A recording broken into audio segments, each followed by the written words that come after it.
कि जो समाज है, जो लोग हैं, वो इस बात को समझे और इन मुद्दों के आधार पर लोगों का चुनाव करें। अगर आपने जैसा ठीक कहा कि सबको मालूम है कि ये समस्या है, लेकिन आप देखेंगे कि जो जनप्रतिनिधि चुन कर आ रहे हैं वो वही लोग हैं जो 3-3 बार, 4-4 बार, 5-5 बार जीत रहे हैं।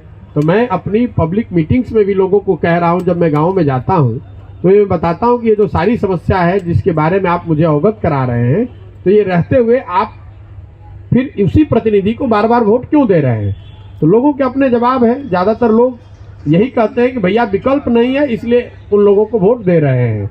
क्योंकि आप चंपारण की स्थिति देखिए, आपके जो दोनों एमपी हैं, ये लोग एमपी हैं, इनके पिताजी भी एमपी थे। तो ये लंबे समय तक यही एक ही दल, एक ही पार्टी, एक ही तरह के नेता जीत रहे हैं। आपके ज्यादातर जो विधायक भी हैं, कोई तीसरी बार विधायक है, कोई चौथी बार विधायक है।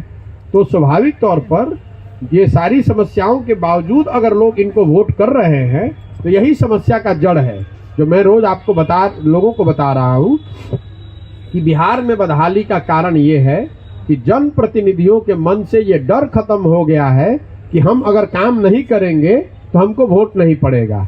लोगों को मालूम है कि समस्याएं जो हैं वो रहेंगी, लोग गुस्साएंगे, गाली देंगे, लेकिन अंततः जाति के नाम पर, धर्म के नाम पर या विकल्प के अभाव में हम ही को वोट देंगे।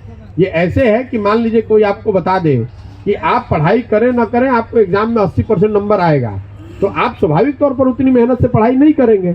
लोकतंत्र के मूल में जो बात है कि हर 5 साल में आपको जनता के सामने एक परीक्षा पास करना पड़ता है, जो आपके किए गए कार्य के आधार पर होना चाहिए। यहाँ पर वो हो ही नहीं रहा है।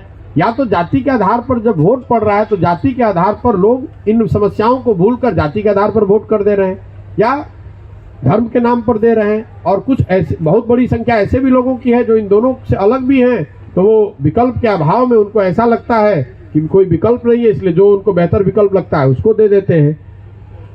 पूरे बिहार में जो बात है वही बात चंपारण में भी है कि एक बड़ी जनसंख्या भाजपा को और एनडीए को इसलिए वोट कर रही है कि वो लालू जी के आतंक राज या जंगल राज को वापस नहीं देखना चाहती है।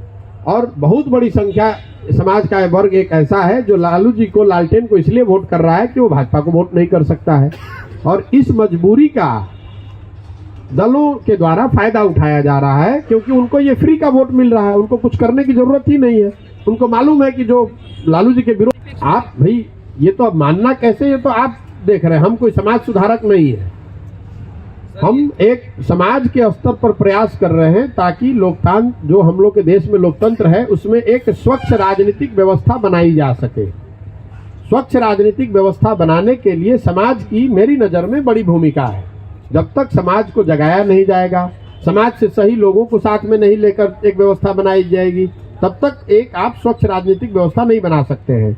इसीलिए मैं शुरू से कह रहा हूं कि ये दल बनाने का अभियान नहीं है, ये अभियान है एक नई व्यवस्था बनाने का, जिसमें समाज के लोगों के, समाज के प्रयास से, समाज के अनुभवों से उनको साथ में लाकर एक नई राजनीतिक व्यवस्था बनाई जाए। अगर विकल्प नहीं है तो प्रशांत किशोर दल बना लेंगे तो विकल्प नहीं होगा। विकल्प तब होगा जब बिहार के लोग, समाज के लोग, सही लोग मिलकर आए और विकल्प बनाए, तो वो सशक्त विकल्प होगा। मेरी भूमिका इस अभियान की, या इस सो कॉल्ड, जिसको आप लोग दल भी कह रहे हैं, इस सामाजिक राजनीतिक प्रयास के नेता के तौर पे नहीं है। मेरी भूमिका सूत्रधार की है। मेरी भूमिका है कि इस काम को किया जाए।